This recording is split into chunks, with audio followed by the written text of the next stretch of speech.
Hi, and welcome back to LW Pharmacy School channel. Tonight we are going to talk about percentage strength and IV flow rates. This is the second part of my first video with percentage strength, and we are simply going to dive right into it. If this channel has helped you, please give us a thumbs up and also be sure to subscribe to our channel so you can get notifications and different alerts when we post our new content. Okay, when you subscribe, be sure to ring that bell so that way you can stay up to date and you can be posted with me so that way you can do good and meet your PTCB or EXCPC exam goals. The first question is percentage strength, weight over volume. Now, I'll tell you the formulas that we use to answer these questions in this video are in the part one video. So if you have not seen part one, you may want to go and watch that one first before you watch this one to make sure that you have those formulas written down because I did give three important formulas that you want to remember um, in order to pass the exam, as well as when you're watching this video and you're in this class, you want to make sure that you have those formulas to help you answer these questions here. The question says, if there are 30 grams of dextrose and 500 mLs of the solution, what is the percentage strength? Well, we have X grams equals 30 grams over 100 mLs, which equals 500 mLs. Remember that if you have weight to the left at the top, then you need to make sure you have weight to the right at the top. If you have mLs at the top here, then you want to make sure you have it there. You just simply want to make sure you have the same information across the line, straight across. We're going to crisscross multiply 100 times 30 divided by 500, and it ought to give you 6%. I'm going to double check it here. Hopefully you have your calculator out. I'm using just a very basic calculator because that's all you can use when you are doing the PTCB or EXCPT exam. So I want to make sure that I am practicing that now. And let's see here. My answer is 6. I put the percentage sign here because it did ask what was the percentage strength.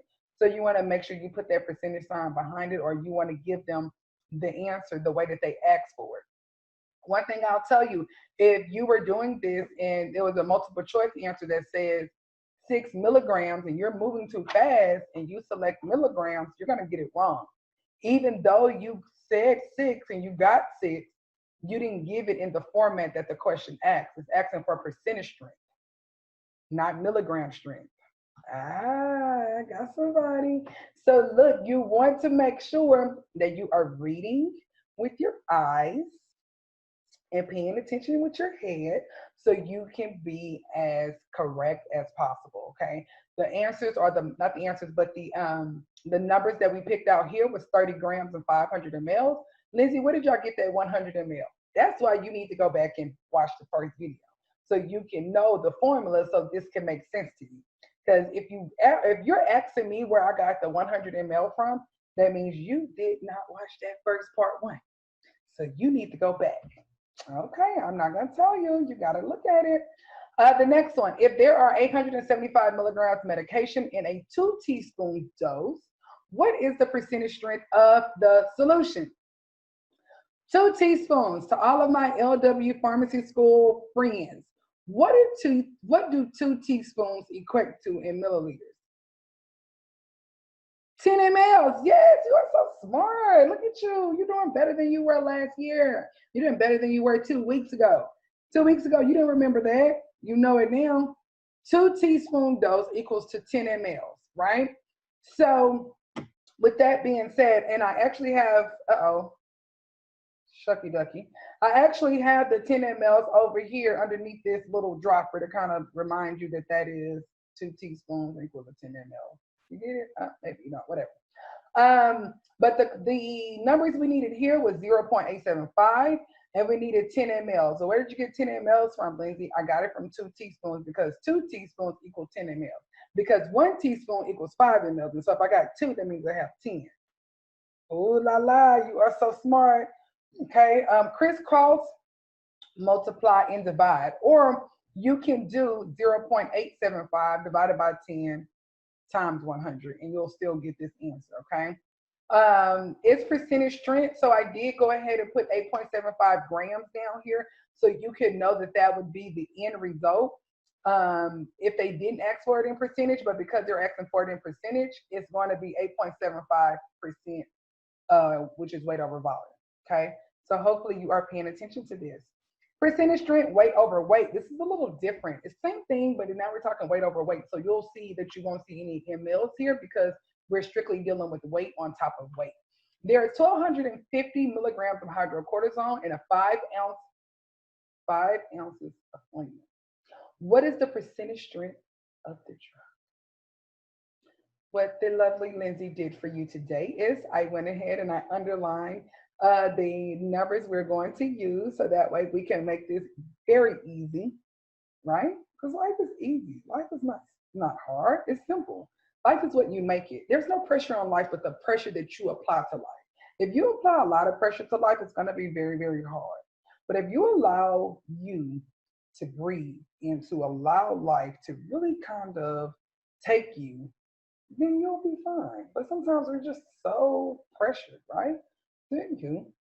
There are 1,250 milligrams. So we want to use that number. We want to use 5 ounces. And we want to remember that the answer must be in percentage strength. Okay. First thing you need to do is convert 1,250 milligrams to grams. Yes, you do. Because remember, our formula taught us about this is always in what?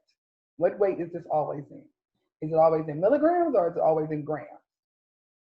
It is always in grams. If you're struggling with that, you better go back and watch that first part 1. Convert 1,250 milligrams into grams. So we do that by doing 1,250 divided by 1,000, which gives us 1.25 grams. The second thing is to convert 5 ounces into grams, and we do that by 1 ounce equals 30 grams, right? So if I have 5 ounces and I know 1 ounce equals 30, then 5 ounces has to equal 150 grams. Okay.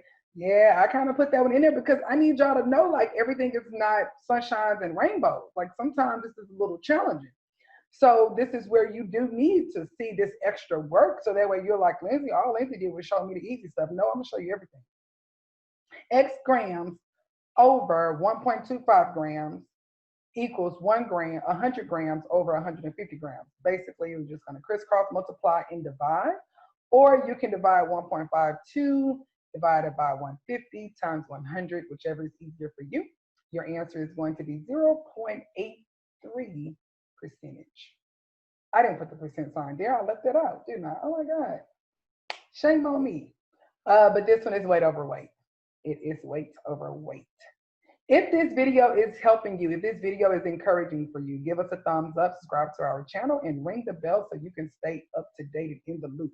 Percentage strength, this one is volume over volume. A 1 pint beverage contains 120 mLs of pure alcohol.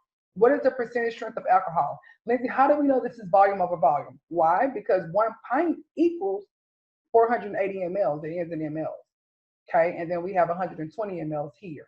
So in order for us to do this, we're going to look at it and we're going to still set it up the same way, utilizing the formula that goes through about volume over volume.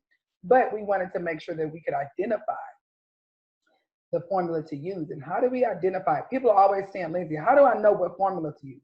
Well, you know what formula to use because you have to identify what's in the problem. 1 pint is in mLs and 120 is in mLs. So I know now that what I'm going to use is going to be volume over volume because it's in mL. You are so smart. Convert 1 pint, that's a 480 mL. So we have X mLs over 100 mLs equals 120 mLs over 480 mLs. I did put a little chart over here so you can see how 1 ounce is smaller than 1 cup, and then 1 pint is bigger than 1 cup. 1 gallon is a lot larger than 1 quart. 30 mLs is 1 ounce. 240 mLs is 1 cup. 480 mLs is 1 pint. 960 mLs is 1 quart. And 3,840 mLs is 1 gallon. You want to remember those. Those are important, okay? Same thing here. We're going to either crisscross multiply and divide, or we're going to divide 120 into 480 and multiply by 100. And I didn't put the answer here. So you need to actually do this one. Sometimes, I thought about it. I'm like, look, you know what? I'm always giving them the answer. How do I know if they're actually working it out? Yeah, today. So I want you to actually work this one. This year, I'm thankful for the gift of time.